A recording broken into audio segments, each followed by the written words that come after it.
ಈ ದೇಶದ ಮಾನ್ಯ ಪ್ರಧಾನಿಗಳು ಕಳೆದ ಕೆಲ ತಿಂಗಳ ಹಿಂದೆ ಮೆಲೋಡಿ ಚಾಕ್ಲೇಟ್ ಕೊಟ್ಟು ಪಾಪ್ಯುಲರ್ ಆದರು. ನಾನಿವಾಗ ಪ್ರಧಾನಿ ಮೋದಿಯವರಿಗೆ ಈ ದೇಶದ ಯುವಕರ ಪರವಾಗಿ ಮೆಂಟೋಸ್ ಕಳಿಸೋಣ ಅಂತಿದ್ದೀನಿ. ಯಾಕೆ ಅಂದರೆ ಮೆಂಟೋಸ್ ತಿಂದ ಮೇಲೆ ಆದರೂ ದಿಮಾಕ್ಕಿ ಬತ್ತಿ ಜಲಾದೆ ಅನ್ನೋದಾದರೂ ಅವ್ರು ರಿಯಲೈಸ್ ಆಗ್ತಾರೇನೋ ಅಂತ. ಸೊ ಈ ದೇಶದ ಪ್ರಧಾನಿಗಳಿಗೆ ಯಾಕೆ ಧರ್ಮೇಂದ್ರ ಪ್ರಧಾನ್ ಅವರ ರಾಜೀನಾಮೆ ತೊಗೊಳಕ್ಕಾಗ್ತಿಲ್ಲ? ಸ್ಟೂಡೆಂಟ್ಸ್ ಮೇಲೆ ಲಾಠಿ ಚಾರ್ಜ್ ಆಯಿತು. ನಮ್ಮ ಪರಮೋಚ್ಚ ನಾಯಕ ರಾಹುಲ್ ಗಾಂಧಿ ಅವ್ರನ್ನ, ಪ್ರಿಯಾಂಕಾ ಗಾಂಧಿ ಮೇಡಮ್ನ ಅರೆಸ್ಟ್ ಮಾಡಿದ್ರಿ. ನಮ್ಮ ಕಾರ್ಯಕರ್ತರನ್ನ ಬಂಧಿಸಿದ್ರಿ. ಯಾಕೆ ಇಷ್ಟು ಡಿಕ್ಟೇಟರ್ಶಿಪ್ ಬಂದುಬಿಡ್ತು ನಿಮಗೆ? ಸರ್, 56 ಎದೆ ಇಂಚಲ್ಲಿ ಒಂದೇ ಒಂದು ಇಂಚಲ್ಲಿ ಈ ದೇಶದ ವಿದ್ಯಾರ್ಥಿಗಳ ಯುವಕರ ಬಗ್ಗೆ ತಮ್ಮ ಕಾಳಜಿ ಇಲ್ವಾ? ಒಬ್ಬ ಧರ್ಮೇಂದ್ರ ಪ್ರಧಾನ್, 20 ಜನ ಸಾವಿಗೆ ಕಾರಣವಾದ ಒಬ್ಬ ಧರ್ಮೇಂದ್ರ ಪ್ರಧಾನ್ ನಿಮಗೆ ಮುಖ್ಯ ಆದ್ರ? ನೀಟ್ ಪೇಪರ್ ಲೀಕ್ ಆಗಿದ್ದು ಎಲ್ಲಿಂದ ಸರ್? NTA ಆಫೀಸಿಂದ. ಪೇಪರ್ ಸೆಟ್ ಮಾಡೋ ಟೀಮ್ ಡಿಸೈಡ್ ಮಾಡಿದ್ಯಾರು ಸರ್? ನೀವು. ಪೇಪರ್ ಲೀಕ್ ಆಗಿದ್ದು ಎಲ್ಲಿಂದ ಸರ್? NTA ಆಫೀಸಿಂದ. ಅದರ ಕಂಟ್ರೋಲ್ ಯಾರ ಕೈಯಲ್ಲಿದೆ ಸರ್? ನಿಮ್ಮ ಕೈಯಲ್ಲಿದೆ. ಇನ್ನೊಂದು ಹೇಳ್ತೀನಿ ಸರ್, ಮೊದಲನೇ ಸಲ ನೀಟ್ ನಡೆದಾಗ ಎಷ್ಟೋ ಜನ ವಿದ್ಯಾರ್ಥಿಗಳಿಗೆ 580, 600 ಬಂದಿತ್ತು. ರೀನೀಟ್ ಪೇಪರ್ ಟಫ್ ಮಾಡಿದ್ರು. 500 ಬಂದಿದೆ, 450 ಬಂದಿದೆ, 580 ಬಂದಿದೆ. ಆ ಮಕ್ಕಳು, ಆ ಪೇರೆಂಟ್ಸ್ ಸಫರ್ ಆಗ್ತಿದ್ದಾರೆ.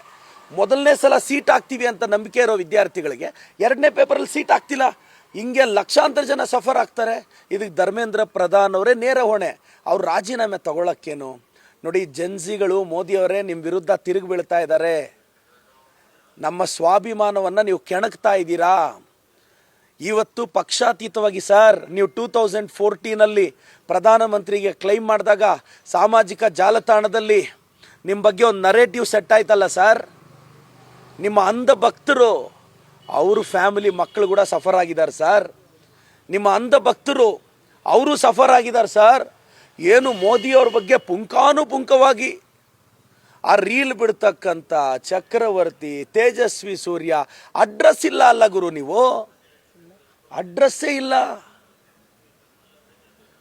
ಏನು ಮಾಡೋದು?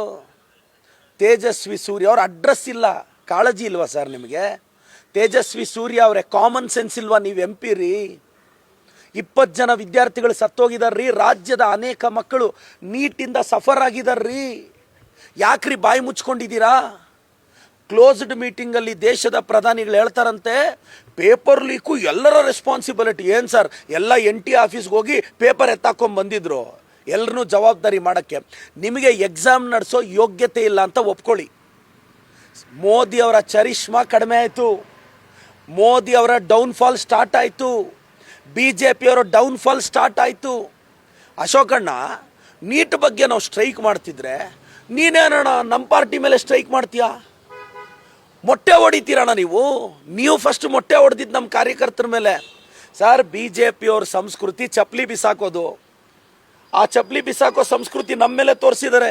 ದಾವಣಗೆರೆಯಲ್ಲಿ ಚಪ್ಪಲಿ ಬಿಸಾಕಿದ್ರು, ಚಿಕ್ಕಬಳ್ಳಾಪುರಕ್ಕೆ ಬಂದು ಚಪ್ಪಲಿ ಬಿಸಾಕಿದ್ರು, ಪರ್ಕೆ ಬಿಸಾಕಿದ್ರು, ಮೊಟ್ಟೆ ಬಿಸಾಕಿದ್ರು. ಅಶೋಕಣ್ಣ, ವಿದ್ಯಾರ್ಥಿಗಳ ಪರವಾಗಿ ಧ್ವನಿ ಎತ್ತೋಣ. ಎಲ್ಲದರಲ್ಲೂ ರಾಜಕೀಯನ. ಆ ಛಲವಾದಿ ನಾರಾಯಣ ಸ್ವಾಮಿಗೆ ಏನಾಗಿದೆ ಸರ್? ಕೋತಿ ಥರ ಆಡ್ತೀರಲ್ಲ ಸರ್ ನೀವು, ವಿರೋಧ ಪಕ್ಷದ ನಾಯಕರು. ನಾನು ಅಶೋಕಣ್ಣನ ಛಲವಾದಿನ ಹೇಳ್ತೀನಿ ಸರ್. ವಿದ್ಯಾರ್ಥಿಗಳ ಭವಿಷ್ಯ ಇದು. ಅದರಲ್ಲಿ ನಾಳೆ ನಿಮ್ಮನೆ ಹುಡುಗ ಹುಡುಗಿನೂ ಇರ್ಬೋದು, ನಮ್ಮನೆ ಹುಡುಗ ಹುಡುಗಿನೂ ಇರ್ಬೋದು. ನಾಳೆ ನಿಮ್ಮ ಮಕ್ಕಳು, ನಿಮ್ಮ ಮೊಮ್ಮಕ್ಕಳು 10th PUC ಓದ್ತಿದ್ರೆ ಅವರು ನೀಟ್ ಬರೀತಾರೆ. ಇದರಲ್ಲಿ ಯಾಕೆ ಸರ್ ರಾಜಕೀಯ ಮಾಡ್ತೀರಾ? ಅಶೋಕಣ್ಣ, ಈ ರಾಜ್ಯದ ಜನ ಮೊಟ್ಟೆ ಹೊಡಿತಾರೆ ನಿಮಗೆ. ಛಲವಾದಿ ನಾರಾಯಣ ಸೋಮಣ್ಣ, ಈ ರಾಜ್ಯದ ಜನ ಮೊಟ್ಟೆ ಹೊಡಿತಾರೆ ನಿಮಗೆ. ಫಸ್ಟು ಮೊಟ್ಟೆ ಹೊಡೆಯೋ ಸಂಸ್ಕೃತಿನ BJP ಅವ್ರು ನಿಲ್ಲಿಸಬೇಕು. ಚಪ್ಪಲಿ ಬಿಸಾಕೋ ಸಂಸ್ಕೃತಿನ BJP ಅವ್ರು ನಿಲ್ಲಿಸಬೇಕು.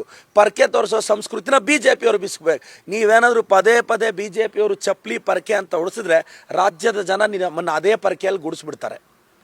BJPಗೆ ದೇಶಾದ್ಯಂತ ಮೊಟ್ಟೆ ಬಿಸಾಕ್ತಾರೆ, ನೋಡ್ತಾ ಇರಿ. ಮೋದಿಯವರು ಅವರು ಚರಿಷ್ಮಾನ ಕಳ್ಕೊಂಡು ಒಬ್ಬ ವ್ಯಕ್ತಿಗೋಸ್ಕರ ದೇಶದ ಭವಿಷ್ಯವನ್ನು ಹಾಳು ಮಾಡ್ತಿದ್ದಾರೆ. ನಾನು ಡೆಲ್ಲಿಯಲ್ಲಿ ನಡೀತಾ ಇರೋ ಘಟನೆ ಏನಿದೆ, ವಿದ್ಯಾರ್ಥಿಗಳ ಮೇಲೆ ಲಾಠಿ ಚಾರ್ಜ್ನ ನಾನು ಖಂಡಿಸ್ತಾ ಇದ್ದೀನಿ.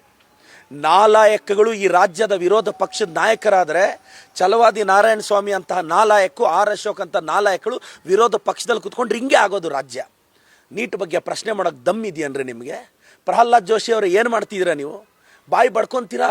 ಶೋಭಕ್ಕ, ಯಾಕಕ್ಕ ಸೈಲೆಂಟ್ ಆಗಿದೆಯಾ? 20 ಜನ ಸತ್ತೋಗಿದ್ದಾರೆ ಶೋಭಕ್ಕ. ಬಾಯಿ ತೆಗಿ ಶೋಭಕ್ಕ. ಪ್ರಹ್ಲಾದ್ ಜೋಶಿ ಸಾಹೇಬ್ರೆ, ನಿಮ್ಮ ಮೊಮ್ಮಕ್ಕಳ ಜೊತೆ ಆಟ ಆಡ್ಕೊಂಡು ವಿಡಿಯೋ ಹಾಕ್ತೀರಾ? ನಿಮ್ಮ ಮಕ್ಕಳು ಮೊಮ್ಮಕ್ಕಳೇನಾ? ಬೇರೆಯವ್ರ ಮಕ್ಕಳಿಗೆ ಫ್ಯೂಚರ್ ಇಲ್ವಾ ಸರ್? ಪ್ರಹ್ಲಾದ್ ಜೋಶಿ ಸಾಹೇಬ್ರೆ, ಶೋಭಕ್ ಅವರೇ, ರಾಘವೇಂದ್ರಣ್ಣ, ಶಿವಮೊಗ್ಗನ ರೂಲ್ ಮಾಡ್ತಿದ್ದೀರಲ್ಲ, ಎಲ್ಲಿದೆಯಾ ರಾಘವೇಂದ್ರಣ್ಣ? ವಿಜೇಂದ್ರಣ್ಣ, ಎಲ್ಲರ ಮಕ್ಕಳು ಚೋಟಾ ಸಿಗ್ನೇಚರ್ ಹಾಕಿ ಆಸ್ತಿ ಮಾಡೋಕ್ಕಾಗಲ್ಲ ಅಣ್ಣ, ಓದ್ಕೊಳ್ಳೇಬೇಕು ವಿಜೇಂದ್ರಣ್ಣ. ಎಲ್ಲಿದ್ರು? ನಮ್ಮ ತುಂಬ 6 ಅಡಿಯ ಕಟ್ಔಟ್ ರವಿಕುಮಾರಣ್ಣ, ಎಲ್ಲಿದ್ದೀರಾ? ಬಾಯಿ ಬಿಚ್ಚಿ. BJPಯವರು ನೀಟ್ ಬಗ್ಗೆ ಮಾತಾಡಿ, ನಿಮಗೆ ಯೋಗ್ಯತೆ ಇದ್ದರೆ ಮಾತಾಡಿ. ನಾನು ಇವತ್ತು ಹೇಳ್ತಾ ಇದ್ದೀನಿ, R ಅಶೋಕಣ್ಣ, ಛಲವಾದಿ ನಾರಾಯಣ ಸೋಮಣ್ಣನ ನೀಟ್ ವಿಚಾರದ ಬಗ್ಗೆ ನಾನು ಡಿಬೇಟ್ಗೆ ಆಹ್ವಾನಿಸ್ತಾ ಇದ್ದೀನಿ.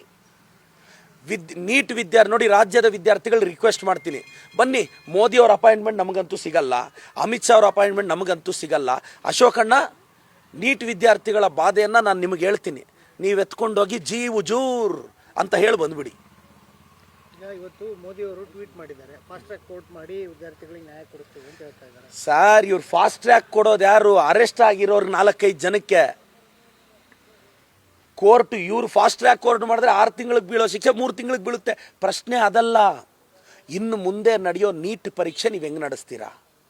20 ಜನ ಮಕ್ಕಳು ಸತ್ತೋಗಿದ್ದಾರೆ, ಆ ಕುಟುಂಬಕ್ಕೆ ದಾರಿ ಯಾರು? ಮೋದಿಯವ್ರೇನ್ರಿ ಅರೆಸ್ಟ್ ಆಗಿರೋರು ಜಸ್ಟಿಸ್ ಕೊಡೋದು? ಕೋರ್ಟ್ ಕೊಡುತ್ತೆ. ಮೋದಿಯವ್ರು ಟ್ವೀಟ್ ಮಾಡೇ ಕೊಡಿಸ್ಬೇಕಾ ಏನು? ಜುಡಿಷಿಯರಿ ಇಂಡಿಪೆಂಡೆಂಟಾಗಿ ಕೆಲಸ ಮಾಡ್ತಿದೆ.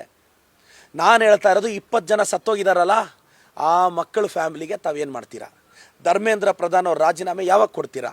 ಮುಂದಿನ ವರ್ಷದಿಂದ ನೀವು ನೀಟ್ ಪರೀಕ್ಷೆ ಹೆಂಗೆ ನಡೆಸ್ತೀರಾ? ವೆದರ್ ಆನ್ಲೈನಾ ಆಫ್ಲೈನಾ, ಯಾವ ಥರ ನಡೆಸ್ತೀರಾ? ಸ್ಪಷ್ಟೀಕರಣ ಕೊಡಿ. ಆ ಧರ್ಮೇಂದ್ರ ಪ್ರಧಾನ್ ಯಾರು ಸರ್ ನಿಮಗೆ ನಾಮಕರಣ ಮಾಡಿದವನು? ಅವ್ರ ಹೆಸರು ಕೊಡಿ ಸರ್, ಅವ್ರನ್ನ ಬೈತೀನಿ ನಾನು. ಧರ್ಮೇಂದ್ರ ಪ್ರಧಾನ್